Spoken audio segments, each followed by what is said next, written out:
परभणीत आज सहजपूर, जवळा, आमडापूर आणि कोठाळा या 3 गावाच्या शिवारात शक्तीपीठ महामार्गासाठी जमीन मोजणीची प्रक्रिया पार पडत आहे। या प्रक्रियेला शेतकऱ्यांनी प्रचंड विरोध केला आहे, मात्र पोलिसांनी दंडेलशाही करत अनेक शेतकऱ्यांना ताब्यात घेतले आहे। यावेळी विरोध करणाऱ्या महिलांचा आक्रोश पाहायला मिळाला। एका शेतकऱ्याने अंगावर पेट्रोल ओतून घेतले, मात्र शेतकऱ्यांचा हा विरोध पोलिसांनी मोडीत काढला आणि महसूल भूमी अभिलेख आणि इतर विभागाच्या अधिकाऱ्यांनी मोजणीला सुरुवात केली आहे।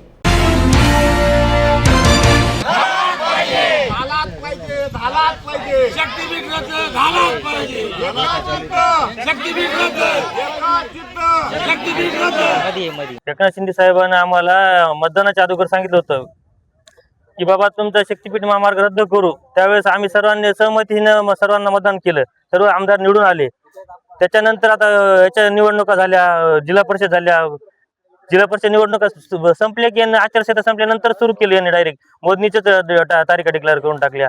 सरकारचं धोरणच आहे की शेतकऱ्याचं मरण हे मन आज सिद्ध झालंय, कारण की कोणती जर वस्तू जरी घ्यायची असते त्याची वस्तू म्हणजे त्याची किंमत ठरवली जात असते। त्याची म्हणजे आमच्या जमिनीची किंमत नसताना काही नसताना आमच्या रानामध्ये येऊन आमच्या दंडमशाही करून आमची मोजणी केली। म्हणजे हे आम्हाला आता आम्ही पोलीस प्रशासनाला आम्ही न्याय मागायला घेतो की आम्हाला प्रोटेक्शन द्या म्हणून। त्यांनी आमचं प्रोटेक्शन द्यायचं सोडून त्या सरकारच्या विरोधात प्रोटेक्शन दिलं। ते म्हणजे अर्ध्या रात्री 1 वाजता नोटीस आणून लावल्या तर म्हणजे आपण कोणाकडे मागायला जातो न्याय? चोरी झाली तर पोलिसाकडे जातो, पण पोलिसच आपल्या घरी चोराकडून आले म्हणजे किती अवघड झालं आहे। हे आज आम्हाला सिद्ध करून दाखवले की सरकारचं मरण म्हणजे शेतकऱ्याचं मरण म्हणजे सरकारचं धोरण हेच आहे। त्यांची शेती मालकीची त्यांना पोलिसवाले घेऊन गेले। त्यांना गावामध्ये पाहुणा जरी आला तरी त्याला गावात एंट्री नाही। अँब्युलन्स फक्त डिलिव्हरीचे अँब्युलन्स फक्त गावाच्या बाहेर जाणार। अटॅक जरी आला तरी गावातच मारायचं त्यांना। अटॅक आला तरी म्हणजे ऍक्सिडेंट झाल्यानंतर आपण येतो ना दवाखान्यामध्ये, तसं नाही यायचं धोरण।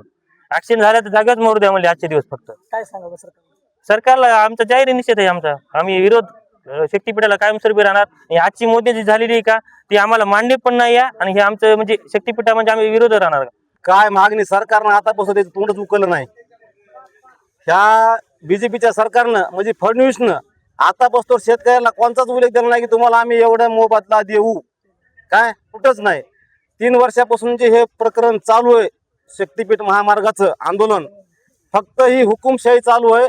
शेतकऱ्याला कसं धरायचं, कसं कापायचं, काय करायचं हे त्याने ठरलेलं आहे। या ठिकाणी काय त्यानं म्हणावं सरकारनं किंवा शेतकऱ्याला मी समजा तुम्हाला काय पैसे वाढवून देतो, काय हे करतो।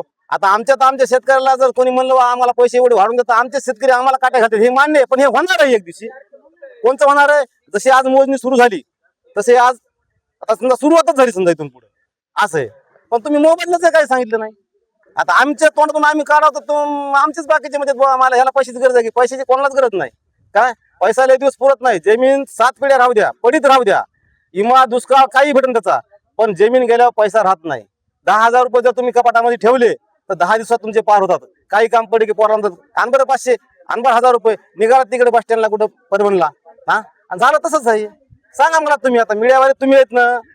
पोलिसांनी दडपशाही करून आता तुमच्या इथे सुरुवात केली हो, आता शेतकऱ्यांनी तर आता माता भगिनी सगळ्या होत्या या ठिकाणी, तिथं गेल्या, तिने थोडासा प्रयत्न केला बा काहीतरी लेकरू लाड्याशिवाय आई पाहिजेच नाही, बरोबर आहे।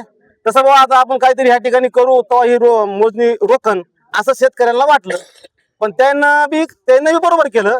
जोपर्यंत शेतकऱ्यांना काही केलं नाही तोपर्यंत त्यानं काय केलं, जोपर्यंत शेतकऱ्यांना स्वतःलाच काहीतरी करून घ्यायचं ठरलं तेव्हा त्यांनी धरलं, उचललं, गाड्यामध्ये टाकलं, घेऊन गेले, मोजणीला सुरुवात केली। या ठिकाणी पाहायला असं भेटलं की महिलांनी सुद्धा या शक्तीपीठ महामार्गाला विरोध केला। हो आहे ना, जमीनच त्याच्या नावावर असल्यावर करणार ना, कोण करणार आहे? बाकीच्या गावचा काय संबंध आहे? बरं मी जरी बाकीच्या तिकडे बाहेरल्या गावचा असलो तर माझी जमीन माझं उद्या मरण आहेच ना। 23 तारखेला माझ्याकडे येणारच आहेत तुम्ही ते मायक घेऊन पुढं, हा पोलीस यंत्रणेला हातात घेऊन दबाव टाकण्यात होता। हो 100% आमची कोणी सुनणार ना। आम्ही 2 वर्षापासून आम्ही कोल्हापूर पर्यंत जाऊन आम्ही आंदोलन केले, बुवा आम्हाला शक्तीपीठ नकोय। तुम्ही एवढा पैसा खर्च करायला ना, तुम्ही आणखी 10,000 कोटी रुपये खर्च करून थोडा माळरान रस्ता न्या ना, काय फरक पडायला तुमचा रन वाचवायचा ना, तुम्हाला टायमिंग वाचवायची ना, 4 घंटे लागू द्या ना, पण शेतकरी बी जगल। आणि ज्या समजा ठिकाणी शेतीचं समजा बागायती नसल, समजा भुमरूट रान असन काय तिकून न्या ना रस्ता। जमीन का नाही का, जमीन भरपूर आहे, पण तुम्हाला इथून म्हणजे काय एवढा अट्टहास?